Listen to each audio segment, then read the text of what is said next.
on a sheep farm, which my brother now runs. And I would normally be in New Zealand at this time of year, as I go every March, but at the moment I can't go. This is a view just from the homestead where my brother lives.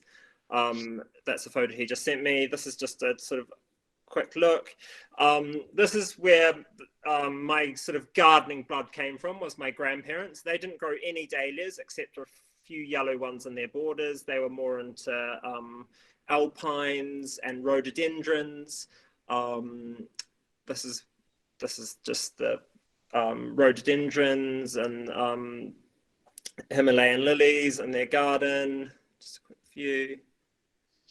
There's some, and that's a fantastic garden in New Zealand, which I am very inspired by, a brilliant woman up in Marlborough, who has this garden, and she grows a lot of dahlias, mostly just sort of small ones, reds and oranges, lots of dark leaf ones, which I think are fantastic in borders. I moved to England 10 years ago, and I came to work for a New Zealand family who live in Oxfordshire, who grow cut flowers, and they sell it to florists in London. This is a picture of their walled garden where they grow most of their cut flowers. They grow a lot of dahlias to mostly wedding florists. So I worked here for 3 years, on and off, helping them.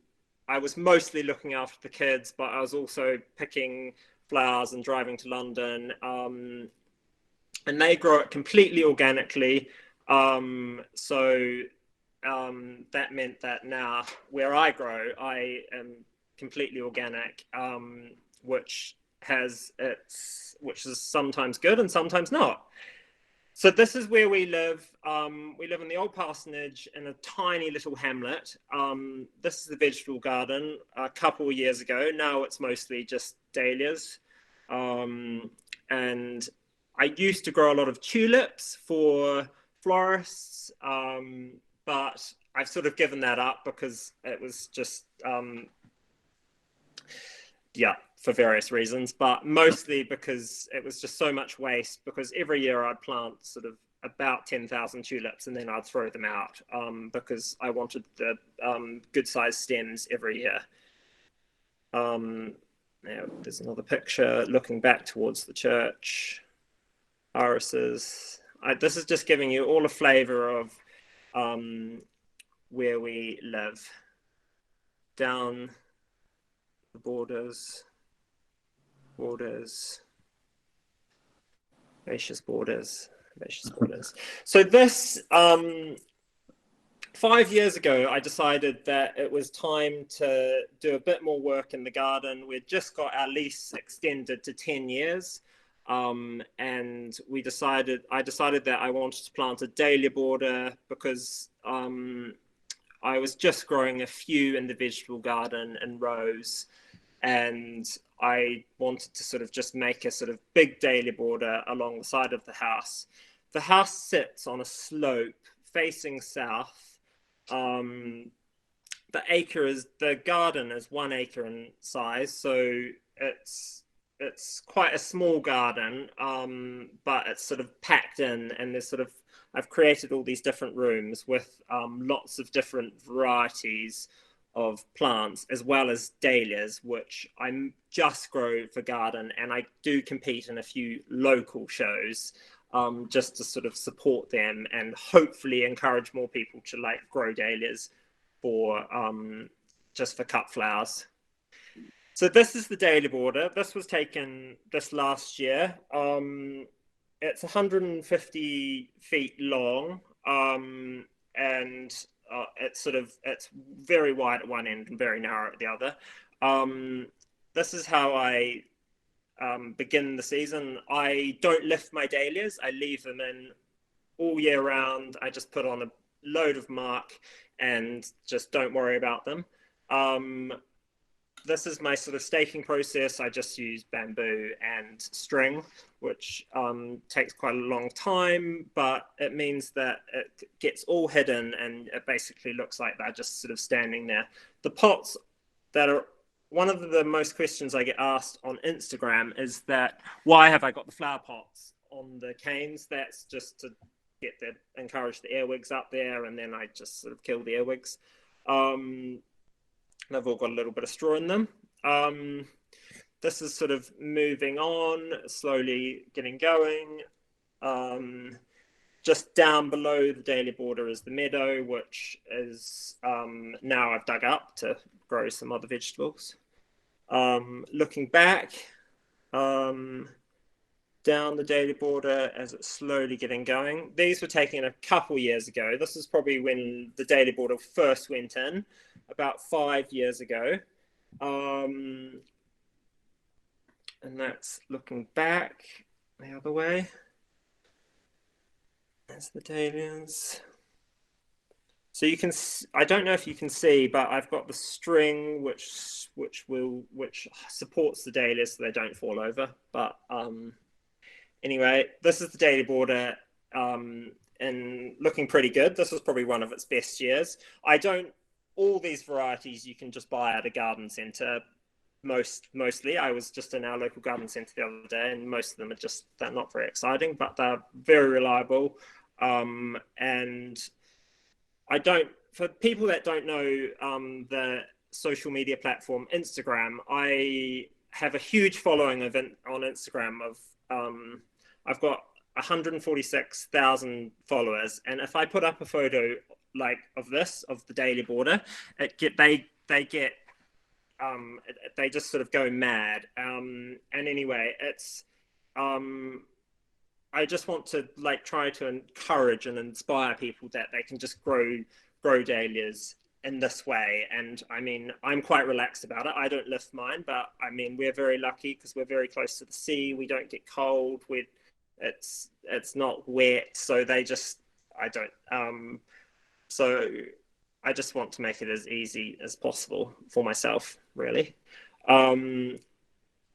This is dahlia border another year. I sort of, every few years, I have an edit of dahlias. I mean, at the moment, in the sort of floristry, I still sell a few to a florist who just does events, small weddings and sort of fashion stuff. But I'm sure that you're all aware of, in the sort of cut flower world, that there's a huge trend of sort of nude coloured dahlias, such as cafe au lait, which a lot of florists like to use, and a lot of flower farmers and stuff like to grow, which is brilliant. And that's where I sort of bubble over into, is the sort of I'm not a flower farmer as such, but I sort of because I grow a few flowers for florists, I sort of have a good connection with these flower farmer people. And Instagram has been a great way of connecting all these different people together and making people aware of sort of shows, and as well as cut flower farms. Anyway, there's these, if anyone is on Instagram, there's this amazing American woman called Erin. She runs this cut flower farm called Floral. And I mean, she's sort of she's very open with all her information, and she's been brilliant for people that want to grow dahlias as cut flowers.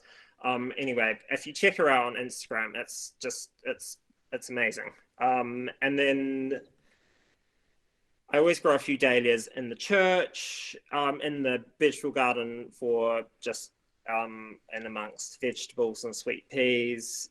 This is looking back to the church. Just a sort of shot of the sort of seasons. We've got this amazing beech tree, and sort of dahlias as they're sort of slowly going over, and I'm sort of getting a bit sick of picking them, so they just a bit blasey. Dahlias and sweet peas again in the vegetable garden. I just sort of ram in all different colors. It doesn't really worry me. That is the first year of the dahlia border. In the mist, quite a lot of red and orange, and then splashes of pink, and obviously the bicolors is Edinburgh, which is brilliant as a garden dahlia. Looking back the other way, a patch down in the bottom part of the garden. Looking back, that's just a mixture of people ask me, how do I place the dahlias in the border? I say that I just do it randomly, but there is a bit of, it's not completely random. I try and sort of clump different colors together, but and then have it going all the way down the border. But sometimes some part of the way down the border having just a splash of another completely different color that you just wouldn't expect, I think is rather nice. This last year, the border, I decided to have a big edit this last year, and I actually lifted all of them and then divided some of them, took some of them away, put some of them back in. That's looking back towards the house. The dark color, David Howard, is a brilliant dahlia, which I grow a lot of, not just in the border, but in the sort of herbaceous borders, because there's something about the dark leaves which just adds something to the border. I grow a lot of blue asters and a few yellow chrysanthemums in the herbaceous border. So I don't know, there's just the way that the dark leaves hold against the other perennials is just beautiful, as well as you get that burnt sort of orange color. I'm not so keen on red dahlias in the perennial border, but they work brilliantly at places like Great Dixter and places like that. This is quite late in the season, looking back. Alma E, I plant a lot of. There's lots of Edith Jones and Joey Linda. They're all brilliant. They've worked brilliantly for me here. I know that some people have tried them in other places, which they don't work so well. But I think you've just got to. It's all about trial and error. That's our sort of little sitting terrace, which is in amongst the dahlias. Looking back to the house, as you can see. Looking down the vegetable garden, I've got these teepees, which should be all sweet peas, but the nasturtiums have sort of taken over. And then I have dahlias on either side, which are normally just ones that are redundant in other places. I just put in down there.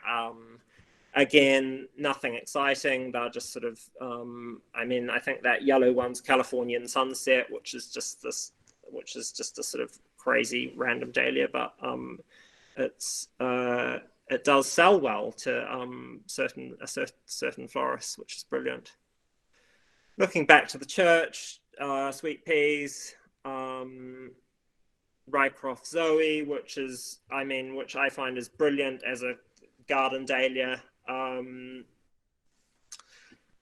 That's the border, looking pretty ropey, but late in the season. But you can just see the David Howard there to the left, which just works well with lots of different other perennials in the border. Looking back to the church, using that purple dahlia, which I think is Thomas Edison. And then there's a couple of sort of single ones just beyond that and amongst the verbena, beside the nasturtium teepees and the McClare. It's just that I love that mix of different textures, and then you just get that sort of zing of the dahlias, especially later in the season, which is why they make such fantastic plants to use in the garden. And when I'm designing gardens for other people, which is my sort of one of my sort of other jobs, I use a lot of dahlias in the borders and close to the house, especially if they're in the right position. Looking back again through cosmos and fennel. That's looking down from the upstairs bedroom, just to give you an idea of how the sort of garden sits, with the top lawn, and then the dahlia border, and then the vegetable / cutting garden sits down in that west corner, which behind that beech hedge, which is just a fantastic way of keeping the sort of all the different dahlias separate within the garden. That is that is a view looking up the vegetable garden. I think that's Ruth Ann, which I got from Halls of Hedon last year. So thank you, which is brilliant as a I found it brilliant as a garden dahlia, and I'm actually going to plant it in the border this year. It just goes on and on, but again, it looks fantastic with those blue sweet peas. Well, I think it does. And it's very weather hardy in our garden here, which is great, which is what I'm looking for. And that is I think that is my final image of the dahlia border looking back.